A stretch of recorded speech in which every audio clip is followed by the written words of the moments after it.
Past perfect tense है। Past perfect tense is used for the past action, जो माजी में अमल हुआ। ऑलरेडी फिनिश्ड, जो पहले से ख़त्म हो चुका।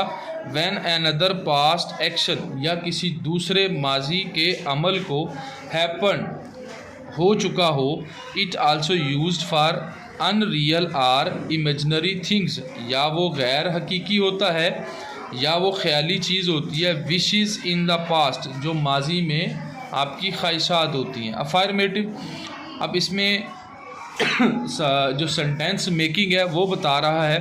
3 तरह के इसमें सेंटेंस डिस्कस करेगा। अफर्मेटिव है, नेगेटिव है और इंट्रोगेटिव है।